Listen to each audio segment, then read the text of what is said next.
Pertanyaannya, mengapa Allah membenci perceraian sementara Allah membolehkan perceraian? Sebelum menjawab kenapa Allah benci perceraian padahal Allah membolehkan perceraian, teman-teman yang dirahmati oleh Allah Subhanahu wa taala, ketahuilah perceraian itu tidak ada seorang pun yang menginginkannya. Tapi kita harus tahu bahwa banyak urusan akan datang setelah memutuskan untuk bercerai, apalagi kalau bercerainya dalam keadaan yang bermusuhan. Artinya masalahnya tidak berhenti sampai di situ, akan ada timbul masalah-masalah baru yang mungkin kita akan hadapi. Kalau kita dalam kondisi bercerainya tidak baik ya, kita padahal inginnya bertemu baik, berpisahnya juga baik sebetulnya. Kenapa Allah bolehkan? Ini adalah bukti keadilan Allah Subhanahu wa taala. Allah adil, karena tidak mungkin pernikahan dijalani dengan begitu zalim, dibiarkan begitu terus-menerus sehingga kita tersakiti. Nggak boleh. Dalam agama kita diajarkan untuk menjaga diri kita, menjaga harta kita, menjaga keturunan kita, dan lain-lain. Tapi yang ingin saya sampaikan teman-teman sekalian, sahabat-sahabat Nabi juga banyak yang bercerai. Maka kita ambil hikmah dari perceraian para sahabat Nabi. Pertama ada yang bernama Zainab binti Jahsy radhiyallahu anha dengan Zaid bin Harithah. Beliau ini menikah ya karena permintaan dari Rasulullah SAW menikah, tapi ternyata setelah pernikahan itu dijalani nggak bisa Zainab binti Jahsy menjalani pernikahan itu. Kenapa? Terlalu jauh perbedaannya. Zainab binti Jahsy adalah seorang yang bergelar bangsawan, kaya raya.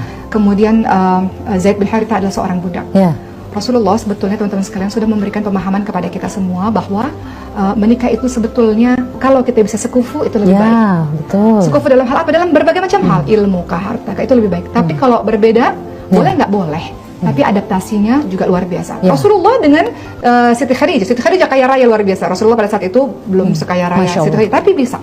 Tapi di sini memberitahukan kepada kita teman-teman sekalian bahwa kalau kita berbeda seperti itu, maka ada perjuangan yang harus kita lakukan untuk kita bisa beradaptasi. Kemudian ada lagi, ini juga sangat penting teman-teman sekalian.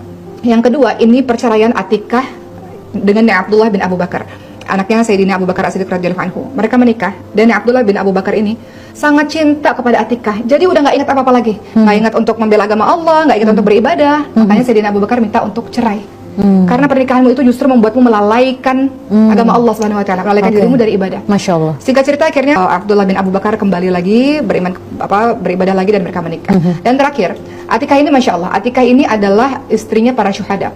Jadi Atikah ini menikah dengan, pertamanya sebenarnya menikah setelah menikah dengan Abdullah bin Abu Bakar. Abdullah bin Abu Bakar syahid, wafat di jalan Allah Subhanahu wa taala. Kemudian Atikah menikah dengan Umar bin Khattab. Umar bin Khattab syahid, menikah dengan Zubair bin Awam. Syahid, menikah dengan Ali bin Abi Thalib. Begitulah teman-teman sekalian. Ada banyak kisah-kisah perceraian dari para sahabat-sahabat Rasulullah SAW dengan berbagai macam latar belakangnya. Dan tapi bukan berarti bercerai itu orang yang buruk. Betul. Itu sahabat-sahabat Nabi orang-orang saleh semuanya. Selama